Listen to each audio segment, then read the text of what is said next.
Everything you know about stats in Borderlands is wrong. There are tons of hidden calculations, stats, and modifiers the game doesn't even tell you about. These can make or break your build. That's why I found and tested each and every stat that no one knows about. This is how you make your build as broken as possible. We'll start with the hidden stats that have the least impact on your build and end with the ones that are the most important. As you probably know, there are millions of guns in each of these games. You may also know that this is accomplished by having an absurd amount of parts that each gun is made of. They are then randomized to create a unique gun. However, what you might not know is the significance of the manufacturer you get for each part. Let's say you get a Jacobs gun off the ground. By all means, an awesome weapon no matter what. But the issue is, you have a Malawan barrel. Why is that an issue? Well, there are buffs that come with each part matching the manufacturer of the main weapon. So when you pick up a Malawan gun and get a Vladof barrel, you're dealing less damage than you could with a Malawan barrel to match the gun. Every part has a different thing it buffs when it matches. A matching grip will give you faster reload speed and increase your magazine size. And a matching weapon barrel boosts the damage. These matching part bonuses aren't the end of the world though. If you don't care about the specific bonus a certain matching buff gives you, you can always go for another part more suited for your needs. Each and every single part offers their own buff, even if they are less than what you would get from a matching one. Using this system, you can make your weapon perfect for your specific needs. You pick up a Jacobs but you're running a crit build on 0? Just get a Hyperion barrel on that baby and you have a buff in accuracy, recoil, and crit damage. A lot of this applies to other items like shields too. But if we got into all that, I would be here for an hour. So you can just look into that yourself. Just try not to fall too deep into the rabbit hole, because some of these farming times can get absolutely absurd when you're trying to get everything perfect down to the parts. Most people think that when they grab a higher rarity weapon, that they're just getting better stats, or whatever obvious benefits the game tells you about. But there's a lot more to rarity than meets the eye. For one, the way that rarities actually work is super interesting, and may completely change how you pick your weapons. In games like Borderlands 2 and the pre-sequel in specific, rarity doesn't just make the weapon better, it's a blanket damage modifier. Whenever you go up a rarity, the game is mechanically making the gun work like it's 2 levels higher than it is damage-wise, as stated in the Gearbox forums. So if you have a level 10 green weapon, its damage is on par with a level 12 white weapon. From there, it's just basic math. A blue would be level 14, and a purple would be 16. This can create interesting scenarios, where if you are a certain level carrying around an epic or even a legendary weapon that's getting a little underleveled, it may be legitimately worth it to not overlook the blue or even the white weapons. This concept of legendaries gets a little more complicated in Borderlands 1 though, because in reality, guns don't have rarity in BL1. I know that seems like total nonsense, because I mean, they're there. They definitely exist. That's what the looter-shooter genre runs off of. Don't worry, Vault Hunter. I'm here to bring you the truth, because the rarity you see in BL1 is actually the culmination of how good the weapon parts are. Yes, the guns don't have rarity, but the gun parts absolutely do. The devs revealed that every gun part in Borderlands 1 is given a certain amount of points, and when all of them are attached to the gun, they get added together and the rarity of the gun is based on what the combined number is. So while in Borderlands 2, gun attachments are a nice plus to stats and item farming, but they are absolutely everything in Borderlands 1. Beyond all that, you might want to look for a certain rarity if you want certain functionality on some items. For things like class mods, their functionality is locked behind higher rarities. If you pick up a white class mod, you're just getting a stat boost, while greens boost a skill and blues boost 2, and you can extrapolate from there. The last few things rarity offers is a higher chance of a few good things. Like in Borderlands 3, higher rarities often have a chance to be an anointed weapon, so you can crank it up to Mayhem 10 and get anointed weapons left and right. Higher rarity weapons also have a higher chance of being elemental, which can make it absolutely annihilate a certain enemy type. Last but not least, higher rarities also allow for more attachments to spawn on the weapon. Speaking of parts, your parts in Borderlands 1 could completely stop your elemental elemental effects from proccing. In Borderlands 1, there's this thing called the Elemental Tech Pool, a behind-the-scenes feature that decided how many elemental shots you can do. How big or small your elemental tech pool is was decided by the quality of your parts. If you have higher quality parts, you're gonna deal elemental damage more often, while lower quality parts are gonna cause you to do a whole lot less elemental damage. Next time you're running a Borderlands 1 build highly reliant on elemental damage, you might want to educate yourself on Borderlands parts and hunt for specific better ones, because a small tech pool could completely be bottlenecking your DPS. Even with all that said though, sometimes things interact differently with the tech pool and mess with it in weird ways, so you can never be fully sure unless you're a Gearbox employee. However, whether you're a Gearbox employee or not, you can easily tell what we make here is super high quality and high value content. So if you're learning anything from this video, it would mean the world if you would leave a like and subscribe. Let's see if we can hit 3,000 subs within 2 weeks of this video's release. This next thing is somehow even more cryptic, but can have an even bigger effect on your game. There are loads of guns with completely hidden effects. Well, actually, they aren't hidden at all.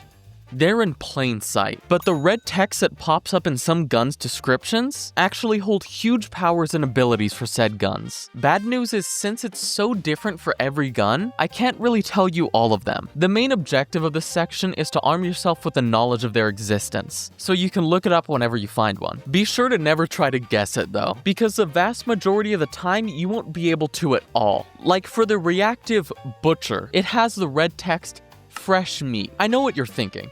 What the hell does that mean? What buff could fresh meat possibly offer? And to you I say, you dummy. It obviously means your guns will have a chance to not consume a bullet whenever you shoot. All jokes aside, some of these red text weapons can give you a massive upgrade, and it might actually be worth seeking out some of these with the pure insanity some of these buffs bring to your loadout. This is possibly one of the craziest debuffs in the game, and it isn't mentioned anywhere at all. It's crazy because it isn't a small thing. It's a huge mechanic that completely affects how good your builds are, without most players even knowing about its existence. When you go into the OP levels, not only is the enemy's health increased, but the game doesn't tell you at all that the amount of damage you do gets decreased too. This feels like something so important and so easy to just tell players. I'm kind of scratching my head as to why we don't know this. Considering the fact that this is so unknown, you probably think it's just some small decrease. That would explain why no one noticed it at all, but no. It's huge. Every OP level decreases your damage by a whopping 10% up until 5.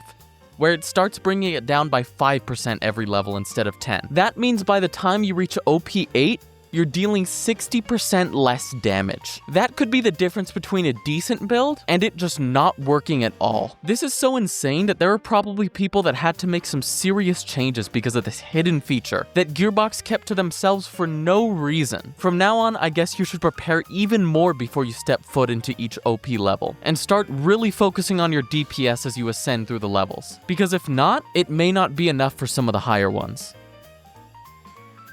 This is where things start getting crazy. For one, elemental damage bonuses are multiplicative, not additive. This means if you have 3 items that all boost your elemental damage by 10%, you get a 10% buff to your damage, then the new number with that buff applied is boosted even more by the other 10%, and then the third will get added on. This means that when you're looking at all your buffs to your elemental damage, that number is way higher than you think, because Borderlands adds these numbers completely differently from a normal buff. Whenever you pick up an elemental buff again, start thinking of it in a multiplicative way rather than an additional way, to get the accurate number on the true effect it has on your build. If that wasn't crazy enough, in Borderlands 3, some anointments and skills that grant bonus elemental damage create a whole new instance of damage. Yeah, that means exactly what it sounds like. Whenever you use the right skills or anointments, that bonus damage is essentially becoming a second attack. This means every calculation you would expect the game to run from a normal shot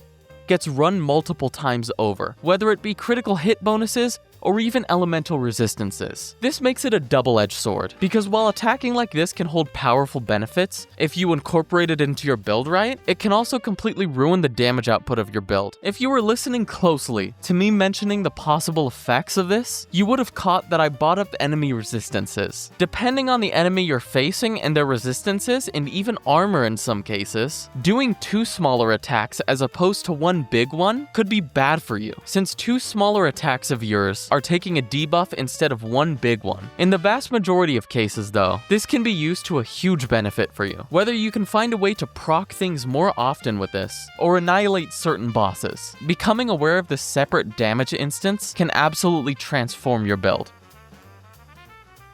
This is the last and by far the most insane hidden feature in all of Borderlands, that in some cases can make a character go from mid to absolutely broken. In Borderlands 2, they nerfed your damage as you go through the OP levels, but in Borderlands 3, they did something very different with the Mayhem levels. Going up in the Mayhem levels makes some skills absurdly strong. I'm talking buffs you've never seen the likes of. None of this is really listed and can be hard to test, so we can't really dive into specific numbers, but I can show you the absurdity of this, so you can look around and find a way you can adapt it to your playstyle. I'm gonna rattle off some of the listed buffs I know. Most of these are found in the nooks and crannies of the internet, so they may not be perfect, especially because these buffs can be applied so weird. People say that Moe's skills like Fire in the Skag Den, Big Surplus, and Short Fused get 31 times stronger than it's clearly stated. I shouldn't have to point this out, but those are some insane numbers. The skills Unweave the Rainbow, Indiscriminate,